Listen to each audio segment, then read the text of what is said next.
With me to talk more about this is Rick Sharga, Executive Vice President at Online Realtors 10X. Rick, good to have you with us. Nice to be here.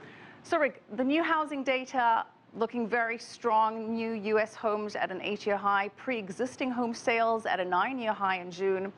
How much of this is being driven by low interest rates and low mortgages? Is this what is behind all of this? A lot of what's driving the increase in home sales, Michelle, is exactly that. It's historically low interest rates. It's an economy that is gradually improving. We're finally starting to see some wage growth, and we're starting to see household formation again. So the young adults are finally moving away from mom and dad. They're not playing Xbox anymore. I guess they're playing Pokemon Go, and they've left the house. They have to find a place to live. They're looking for Pokemons and a new house. Well, Rick, the fundamentals of the economy, are they congruent with this very strong housing market data that we're seeing? No, seems like there's a disconnect there. There is a bit of a disconnect. Housing, as you mentioned a few seconds ago, makes up a big part of the U.S. economy. And it's actually been a drag on the economy for the last few years. What's happening now is housing is actually accelerating a little bit faster than the overall economy. And it's hard to see that we'll see a sustained growth in housing unless the economy picks up some steam pretty soon. So what impact, though, is the stronger housing market having on the economy at large? Well, interestingly, existing home sales don't have a huge impact on the economy.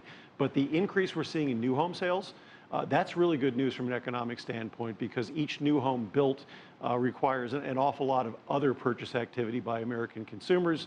And as you know, consumer spending makes up a huge percentage of the U.S. economy. So new home sales picking up, really good news for the economy.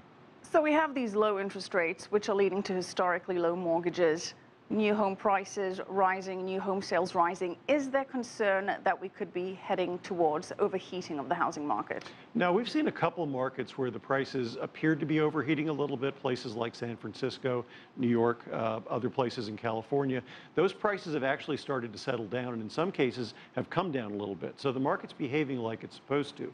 But the real thing that's going to keep the market from overheating is that lenders are making it incredibly difficult for the average borrower to get a loan. So when they get a loan, the payments are low and they can afford more house, but it's hard for them to get that loan in the first place. So credit is still very tight. Credit's still tight. Is that one of the reasons that despite these historically low mortgage rates, home ownership in the U.S. is at a 48-year low? What's going on there? There are actually a couple things there. One is that there's simply not a lot of inventory available for people to buy. 4.5 months of existing homes, probably about 2.5 months of new homes. So there's not much inventory. Credit still remains really, really tight, very difficult for people to get that property or that loan. And the other thing that holds people back, candidly, is that wage growth has not kept pace with home price appreciation for the last 5 or 6 years. All things that the Fed will be taking into account in its meeting. Before we get to that, let's focus on your company, 10X. You've partnered with Shanghai-based Zhuwai.com. You're selling American properties to Chinese investors overseas. What are you seeing? We're seeing a lot of interest among Chinese investors and really investors from the Asia-Pacific region in U.S. real estate as a good investment opportunity. They like commercial real estate, set a record last year buying the Waldorf Astoria for $2 billion. And we sold a $96 million office building online to a group funded by Chinese investors. So there's a lot of interest in both residential and commercial properties. And what impact is that having on the housing market then? Well, there was $105 billion of international capital that came into the residential market last year. That's still a relatively small percentage of overall sales, but it's helping to make the housing market recovery a little bit more rapid. So, Rick, we've got the housing market recovery. We're still seeing slower wage growth, to your point. What do you think the Fed is going to do tomorrow? The general consensus is no action. Do you agree? I think you'll see an awful lot of talking and confusing language that leads to absolute... Which we will all dissect ad nauseum. Yes, and there will be no change in the Fed rates tomorrow.